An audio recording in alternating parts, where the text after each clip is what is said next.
What about these? The hotel cokehead murders, this dealer and the girl. Doakes, the only one who gets the creeps from me.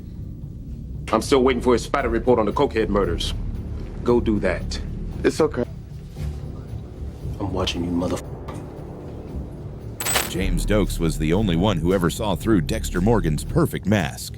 While everyone else at Miami Metro fell for the donuts, the polite smiles, and the nice guy routine, Doakes always sensed something darker lurking underneath. I'm pretty sure I covered all my tracks.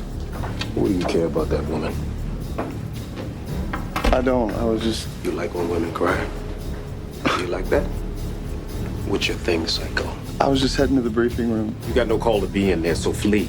But here's the real question. How? How did Doakes, out of an entire police department filled with detectives and forensic experts, manage to uncover Dexter's secret life as a serial killer? Today, we're breaking down the exact clues, confrontations, and instincts that led James Doakes to the truth. He's forcing me to see this. Nobody paying you to stand around and goddamn stare. I thought Angel was working this case, Sergeant. Sergeant? The foot was severed between the tarsus and the metatarsus. The wound is circular, again almost surgical. And there's blood. Guy gives us body after body with no blood. Why is he making a switch now?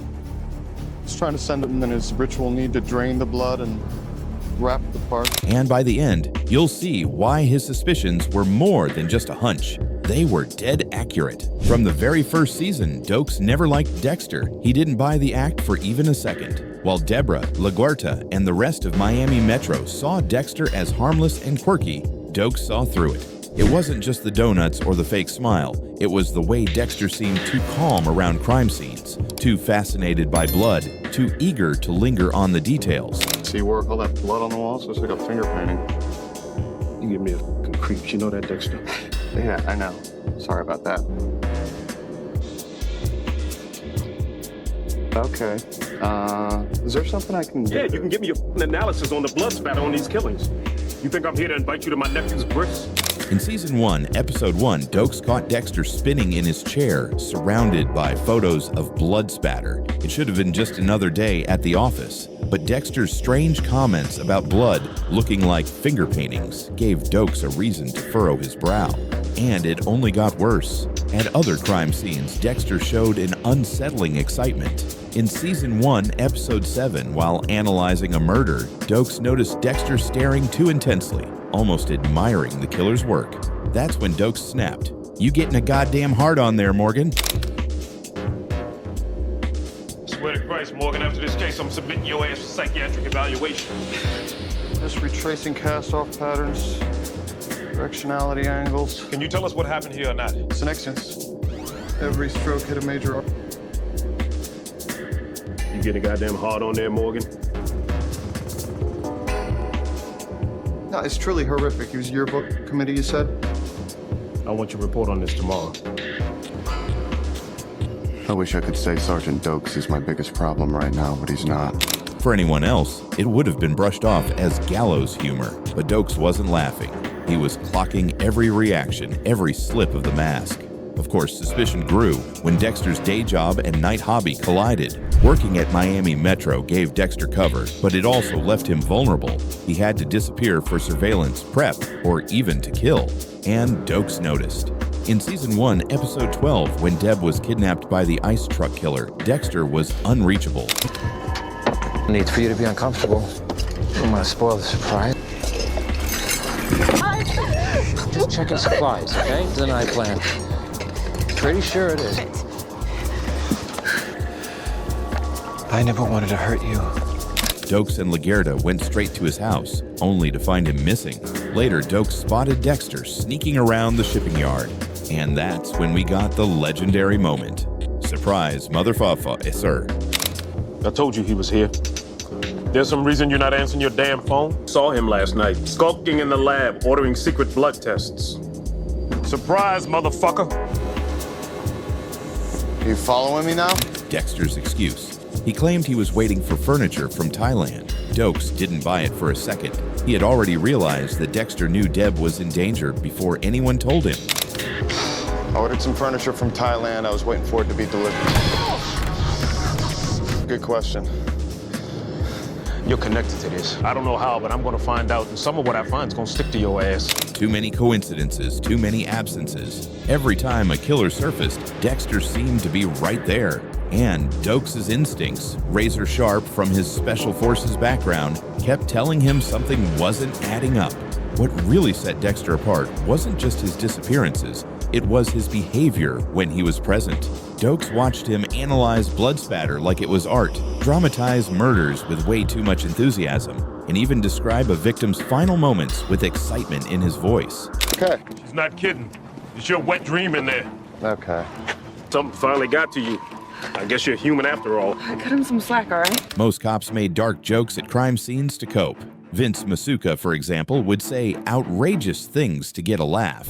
But Dexter wasn't joking. His fascination wasn't funny. It was disturbing. Doakes summed it up perfectly. You like this blood a little too much. That was the first time he caught a glimpse of the real Dexter. The killer grabs her and flips her over. He's on top of her now, slices her carotid artery. She's terrified, heart's racing. I've never seen someone so excited about a crime scene before. You like this blood a little too much. I'm just doing my job. The predator hiding behind the analyst. But here's the deeper layer. Doakes wasn't just a sharp cop, he carried his own darkness. As a former Special Forces operative, he had seen violence up close. He had pulled the trigger more times than anyone else in Miami Metro. In fact, Dexter even called him out, saying he had more officer-involved shootings than anyone on the force. You're a killer. I catch killers. So do I. I caught you. I'm not a killer. You are. That's why you've always known what I am.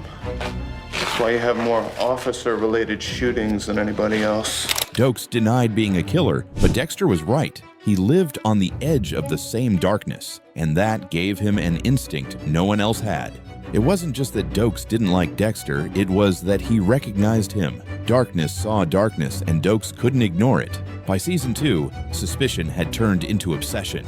Doakes started tailing Dexter. He confronted him outside of work, pointing out every red flag. The cash-only lifestyle, the lack of social ties, the advanced martial arts training that made no sense for a lab geek.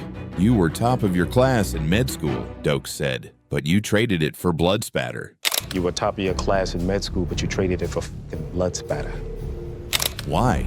Dexter brushed it off with excuses, but Doakes wasn't fooled. Then came the breaking point. In Season 2, Episode 10, Doakes caught Dexter loading a boat with dismembered body parts. They fought, and for the first time, Dexter admitted it. You've always known what I am. I'm not a killer. You are. That's why you've always known what I am. Doakes had been right all along. The ultimate confirmation came when Doakes broke into Dexter's apartment and found the wooden box of blood slides. He didn't understand exactly what they were at first, but he knew they were trophies. Proof of something horrific. Proof that Dexter wasn't just weird, he was a killer. This discovery should have ended Dexter once and for all, but fate and Dexter's cunning twisted the story in another direction. Doakes wasn't paranoid, he wasn't unstable, he was right. Every suspicion, every insult, every glare, it was all justified. He saw what no one else could. He was the only one who refused to be fooled by Dexter's fake humanity. And when he finally had the evidence, it sealed his fate. The tragedy of James Doakes is that he was too good at his job. He got too close to the truth. And in Dexter's world, that made him the most dangerous man alive. Doakes uncovered the monster, but the monster was one step ahead. His downfall wasn't proof he was wrong. It was proof that being right wasn't enough. So in the end, how did Doakes really know Dexter was a serial killer? Because he never looked away. He trusted his instincts. And most importantly, he recognized the darkness, because he had lived with his own. Doakes was the one man who could never be fooled by Dexter Morgan. And that's why fans still remember him as the truest threat Dexter ever faced. If you enjoyed this breakdown, hit the like button, subscribe for more Dexter deep dives, and let me know in the comments. Do you think Doakes could have actually taken down Dexter if he had lived long enough? Oh, you scored a goal! Oh, that's great, sweetie! Okay, listen, I gotta go, so love to you and Mom, okay? All right, bye. Mamma mia. Here we go again. Oh, look at you. Hi, honey. Get in here, big guy. Al Jolly looks like the friendly Midwestern dad next door, a loving husband, a father of 4, the kind of man who blends into the suburbs without raising a single eyebrow. Our sweet angel Mabel was born last July, and every day's been a gift. This guy, this. I gotta admit, I feel guilty when I leave, but these little business trips are good for me and the family. It's not selfish, it's self-care. But here's the truth. Al Jolly is far more dangerous than you think. Beneath that cheerful facade lives Rapunzel, a serial killer who trophies the ponytails of his victims. Ponytails. Al's fetish. His need. He's going to kill this woman on camera, and I have to sit here with these monsters while they enjoy every f***ing minute of it. Hey, on your left.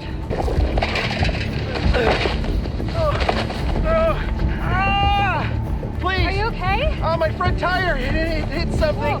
It's my leg. I don't see anything. I think it's bleeding. Where does it hurt? It's right. Where? Right here.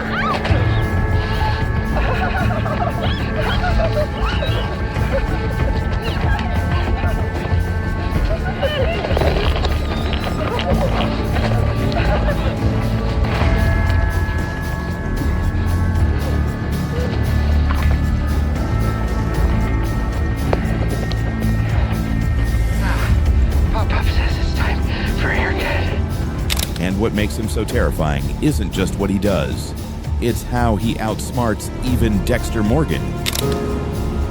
Rapunzel, where the f*** are you? So the real question is this. Why might Al Jolly be Dexter's deadliest rival yet? And could he become the next Trinity killer? Or something even worse? Let's start with the mask. Al Jolly, or as Dexter's World eventually reveals, Al Walker lives the classic double life. By day, he's a doting father, a husband who shows up for family photos and sports games. But when night falls, his dark passenger emerges. He hunts women with ponytails, strangling them and keeping their hair as grotesque trophies. That fixation earned him the chilling nickname Rapunzel. Now, on the surface, that might sound like another cookie-cutter serial killer. But here's where things get disturbing. Al isn't sloppy. He isn't reckless. He operates with a mask of charisma so convincing that neighbors adore him. Hey, we're going on a whirly bird. Woohoo! Friends trust him. His children see him as a hero. And that ability to hide in plain sight makes him eerily similar to one of Dexter's most unforgettable foes, Arthur Mitchell, the Trinity Killer. Are you washed in the blood of the Lamb? Breakfast, 7 a.m. Warmth, intimacy. He's convincing. All right. Arthur Mitchell. But the similarities end there. Arthur was ritualistic. His killings were tied to childhood trauma, repeated in a cycle that gave him a sense of control. Al, on the other hand, is chaos. He kills without rhythm or predictability. Trinity was terrifying because you could map his cycle. Al is terrifying because you can't. He could explode at any moment, one ponytail away from another victim. This unpredictability becomes even more dangerous when we look at his instincts. Unlike most killers in Leon Prater's circle, Al had the rare ability to sense that something was off about Dexter. Oh, somebody told me James Bond was going to be here. Clean up good, Rick. Prater called me in the middle of a bike tour sitting in the bar. I didn't have time to change, so I was sweaty. Hey, what happened to Mama Mia? Arrested. Breaks my heart. While others underestimated Red, Al kept his guard up. When Dexter invited him to dinner, Al agreed, but deep down he had no intention of showing up. He ditched the meeting, tossed his phone out the window, and vanished into the night. That wasn't paranoia, that was survival instinct. And for once, Dexter was left stranded, waiting with no victim on his table. Think about how rare that is. Trinity didn't see Dexter coming until it was too late. Prater didn't. Neither did Mia or Gareth, but Al Jolly did. He may not know Dexter is the Bay Harbor butcher, but he knew enough to get out of Dodge. That makes him dangerous on a whole new level. And here's the kicker. Dexter now knows who he is. After breaking out of Prater's vault, Dexter uncovered the files that revealed Al Jolly's real identity. Al Walker of Wisconsin. The mask is cracked. His home, his history, his life are all out in the open. That means Al has gone from untouchable to vulnerable. But this isn't a one-sided equation, because if Al could sense Dexter's danger once, he can do it again. This sets up the perfect storm. Al is now Dexter's white whale. He's the last man standing from Prater's circle, and Dexter knows he has to eliminate him before more innocent women die. But catching him won't be simple. Unlike others, Al won't underestimate him. He'll run, he'll hide, he'll fight back. And that unpredictability is why he's even more frightening than Trinity ever was. There's also a deeper psychological element here. Arthur Mitchell's killings were born from trauma, the death of his sister, the abuse of his father, the suicide of his mother. Each murder was a ritualized replay of that pain. Al's pathology is different. His obsession with ponytails seems tied to instability and deep-seated issues with his mother. That makes him erratic. He's not reenacting the past. He's feeding an uncontrollable urge. And when you combine that with the mask of charm, you get someone who is both unpredictable and dangerously convincing. Even his relationship with his family adds another disturbing layer. Arthur used his family as props in his ritual, controlling them like prisoners in his twisted play. Al, however, appears to genuinely care for his wife and kids. To them, he's dad, not a tyrant. That means his mask isn't just a cover, it's part of his identity. And when killers believe their own lies, they're harder to catch, harder to predict, and far more dangerous. So here's the climax. Dexter now has Al's name and address. The hunter has become the hunted, but unlike every other killer before him, Al knows not to get too close. He avoided Dexter once, and he might do it again. That makes Season 2 of Dexter, Resurrection, even more chilling, because Al isn't just another victim waiting for a plastic-wrapped table, he's a rival who could flip the script. What if Al goes after Dexter first? What if he turns the cat and mouse into a two-way hunt? We've never seen Dexter face someone who truly sensed his darkness before. And if Al decides to protect his family by eliminating the threat, then for the first time, Dexter could become the prey. But here's my take. Al Jolly is even more dangerous than you think because he embodies the one thing Dexter fears most: exposure. He doesn't need to kill Dexter to win. He just needs to avoid him long enough, outsmart him, and force Dexter to chase. And in that chase, mistakes happen. Will Dexter take him out in the opening of Season 2? Or will Al become the new Trinity, a long-term nemesis who pushes Dexter further than ever before? Either way, his days are numbered, because once Dexter sets his sights on you, there's only one way it ends: on the table, in pieces, swallowed by the ocean. And that's why Al Jolly is far more dangerous than you think. He's not just a killer, he's a survivor, a manipulator, and maybe the only man who ever truly outsmarted Dexter Morgan. But what do you think? Will Al Jolly become the big bad of Season 2, or will Dexter get to him before he can vanish again? If you enjoyed this breakdown, hit that like button, subscribe for more deep dives into Dexter Resurrection, and let me know your theories in the comments. I used to wish that I could be different. Normal. A life without my dark passenger. But who am I kidding? This is who I am. What I am. I'm Dexter Morgan. I'm exactly who I need to be. Exactly who you want me to be. Dexter, Resurrection Season 1 is over, and right now, we have nothing. No trailers, no cast announcements, not even a hint of episode titles. So today, I'm doing something a little insane. I'm going to predict every single twist of Season 2. Yes, every episode. Who's the next big bad? Which fan favorite won't survive? And what shocking finale could leave us all speechless? Now, will I be right about any of this? Probably not. But if you follow Dexter long enough, you know the show has patterns, themes, villains, and finales that always come with a gut punch. And if you connect the dots, you start to see where Season 2 could be heading. So let's dive in. ponytails, Al's fetish, his need. He's going to kill this woman on camera, and I have to sit here with these monsters while they enjoy every fucking minute of it. Every Dexter season has a villain that mirrors the theme. Season 1 was family secrets, and the ice truck killer turned out to be Dexter's brother. You remember now? Pliny, You always had trouble saying Brian. I have a brother. A real brother. None of this foster bullshit. We're blood brothers. Through birth and death. Season 4 was about family, and Trinity was a husband and father. Breakfast, 7 a.m. Warmth, intimacy, he's convincing. Burn. Arthur Mitchell. Season 6 was religion, and we got the Doomsday Killer. You think he's the next victim? Yes. How do we find him? So what theme fits Dexter? Resurrection Season 2. The father and son bond between Dexter and Harrison, and the perfect villain to mirror that. Another father and son duo.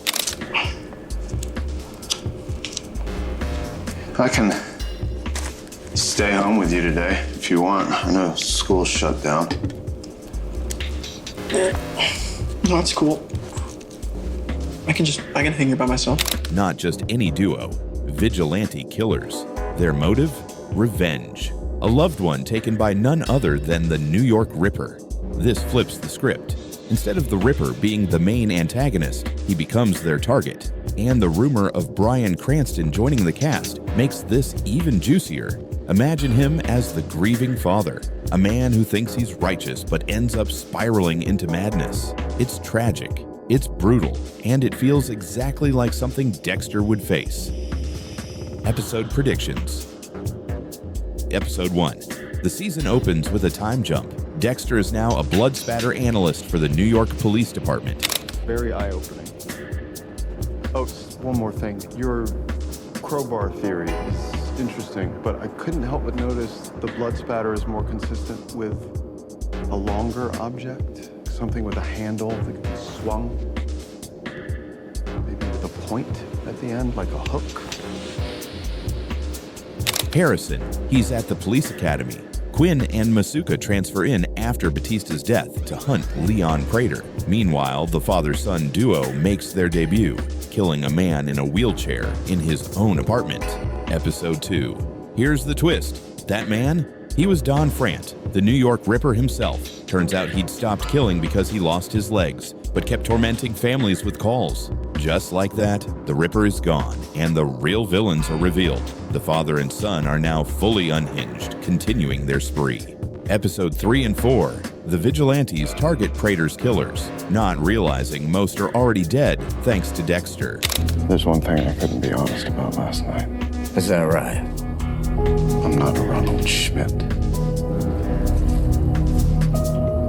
I'm Dexter Morgan, Who's that? the Bay Harbor Butcher.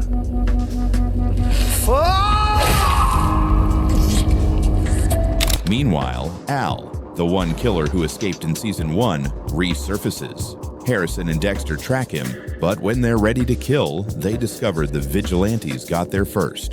The police investigate, and the victim is revealed as Rapunzel, another notorious killer.